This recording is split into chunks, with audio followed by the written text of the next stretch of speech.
As forecast before the playoffs, the Dodgers are relying on historically brilliant starting pitching. Khalil Mack's arm is kind of straight, so the Chargers are like, you want to play a little? Give it a shot? And Puka Nacua has not been practicing this week with the Rams. Good morning. I'm James. And this is your daily dose of sports and snark for the greatest sports city in the world, Los Angeles. This is Faithful Angelenos Morning Report. So it is October 16, 2025. I am still in mini scrotum for work. Lucky me. Hey, do you like being in the know about LA sports? Well, if you do, click the like button. Click the subscribe button. There's a notification bell. Hit that. It'll let you know when we drop an update. Sharing is caring. Let people know we exist.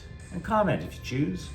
Meanwhile, a very quick look at the scoreboard. There were no games involving LA teams Wednesday. Sure hope you got lucky. Meanwhile, today, Milwaukee is at the Dodgers at 3. You heard me, 3. Well done, TV. Well done with the scheduling. Game 3 of the National League Championship Series. The Dodgers are up 2-0 with Tyler Glasnow on the mound, 6 wins away from a repeat. And Pittsburgh's at the Kings at 7 o'clock. So let's get to the news.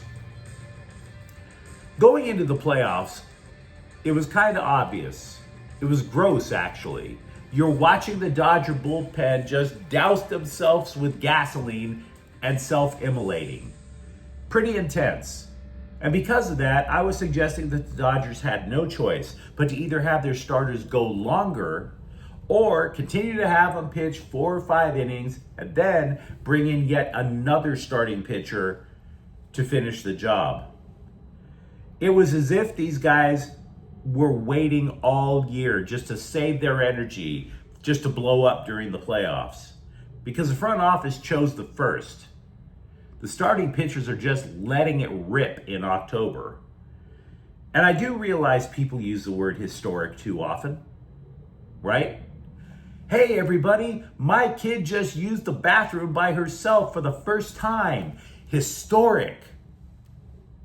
But the results that the Dodger starters have been putting together, it's reviving memories that you youngins out there never got a chance to experience.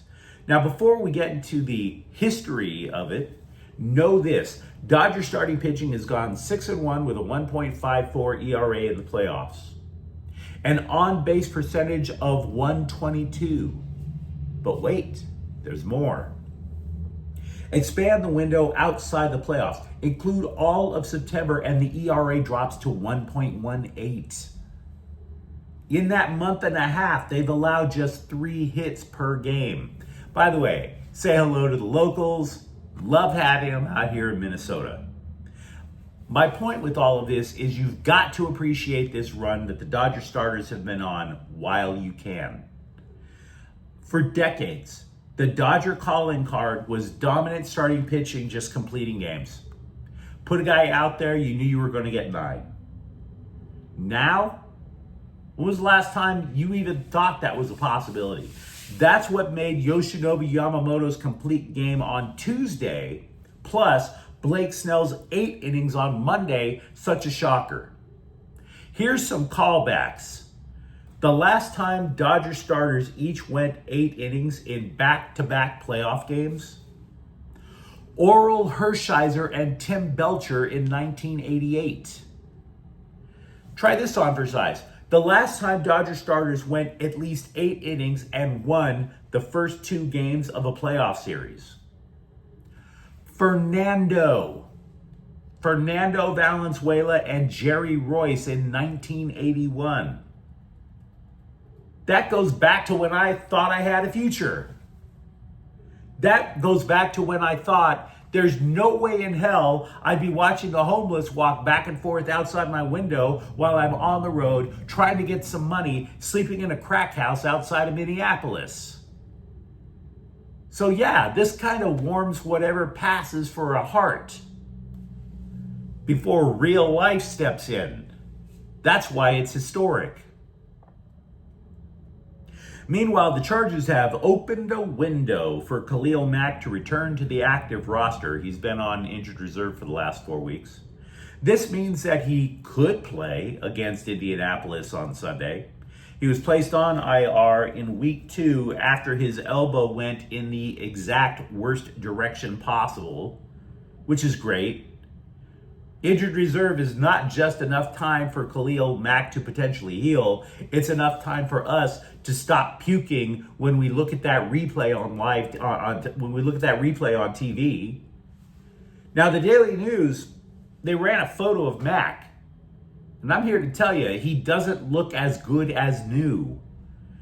It literally, Khalil Mack's arm looks like what Arnold Schwarzenegger looked like when he tore the flesh off of his own forearm in Terminator 2.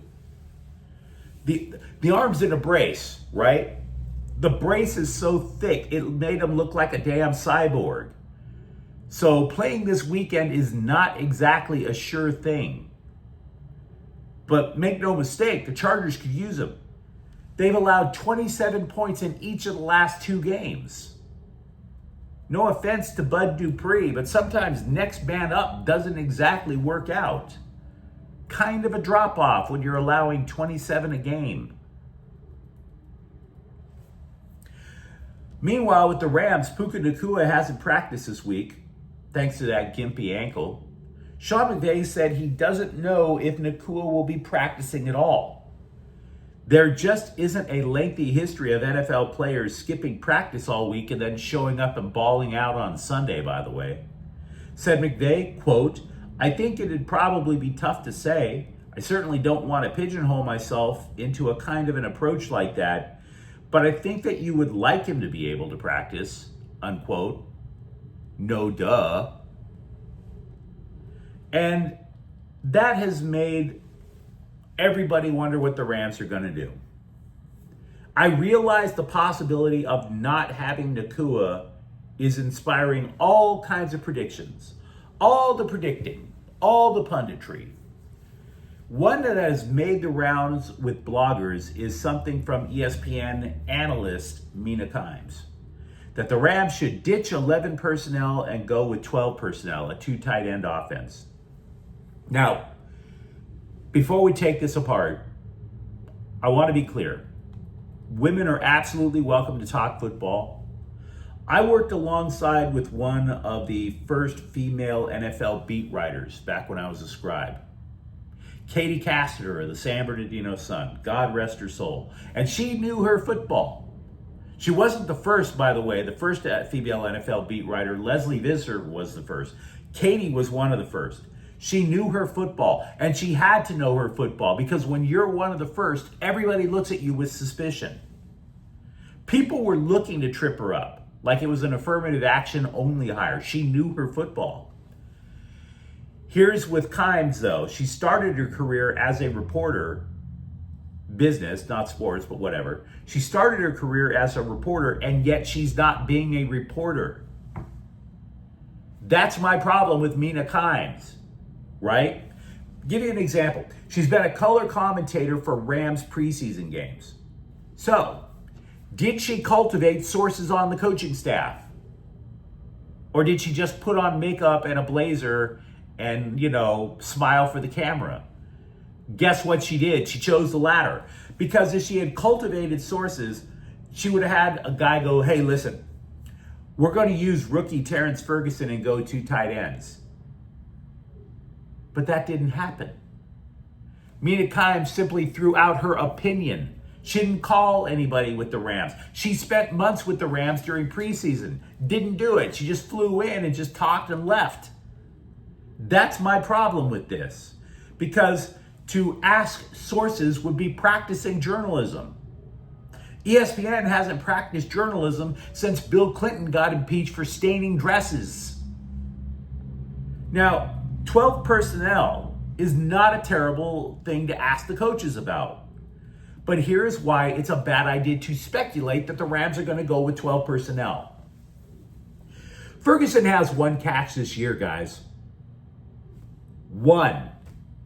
That's only 1 more than Mina Kimes, and I don't see her ass getting into a 3-point stance. Speaking of players missing games, Ferguson was a healthy scratch earlier this year. So, sorry, Mina, Terrence Ferguson is not going from Mr. Healthy Scratch to I'm the next Travis Kelce, somebody get me a blonde pop star girlfriend. It's not happening in week 1 of his rookie year. You should have asked the coaching staff what they were thinking. You were with them for months.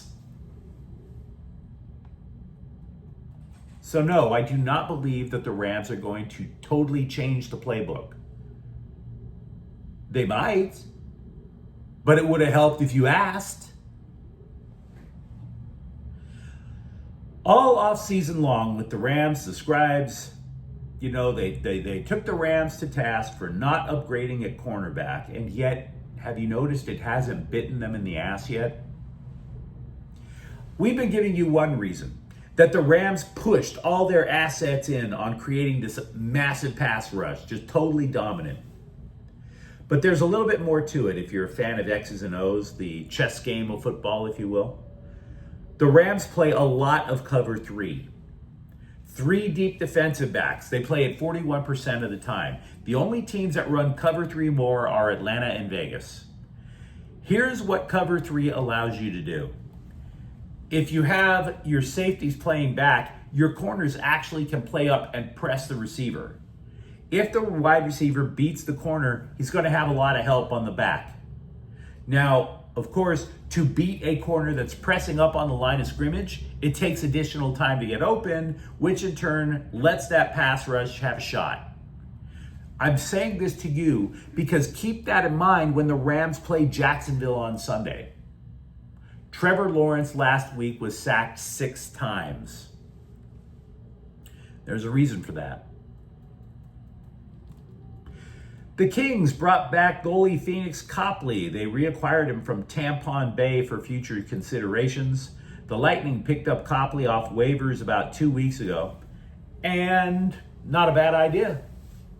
Just go back a couple of years. In 2022-23, the dude stabilized the Kings in net. Remember, that was back when they still had Jonathan Quick. Quick was on his last legs in LA.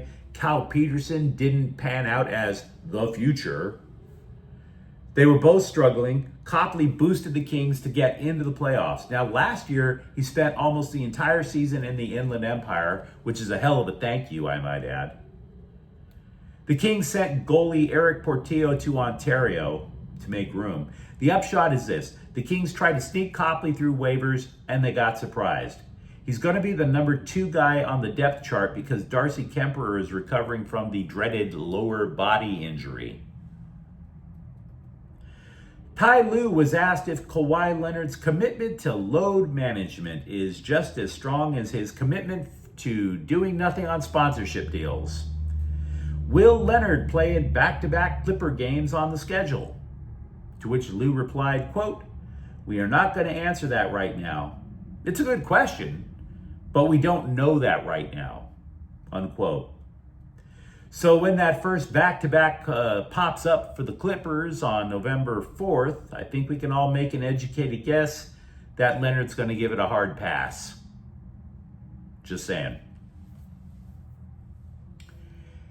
Did you notice how hard ESPN pushed the WNBA this year? They made it look as if the WNBA finals were more important than the NFL and the baseball playoffs. I mean, I don't know how to answer that. Disney lost so much money on Snow White, and they can only afford to broadcast 1 NFL game a week. Just because the only thing you can afford are the contract rights or the broadcast rights to the WNBA doesn't mean it's a thing. But anyway, put it this way, WNBA free agency will not open until January. A lot of time. And ESPN has already put out a primer on the WNBA free agent market. Why? Why would you do that? It's not like we're going to overload, like we're going to binge on hot stove rumors for the next 3 months, right? So let's just get this out of the way. Regarding the Sparks, the intelligentsia over at ESPN took a look at their offseason, their potential free agency, and said, I don't know. So they didn't know. Let's just, they said they're going to probably keep Kelsey Plum and Dearica Hamby. Other than that, I don't know. Thanks, guys.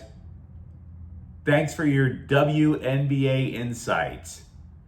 But you let me know what you think in the comments thread. Talk to me about what you've been seeing in Dodger starting pitching for the last few weeks. For that matter, who do you bet on playing? Khalil Mack and or Puka Nacua? And if you enjoyed the update, don't forget to subscribe to Faithful Angelenos. We are talking LA sports every single day. Thank you for watching. I'm James, and we'll be back tomorrow. Faithful Angelenos is a Quian Corte El Queso production. Take care.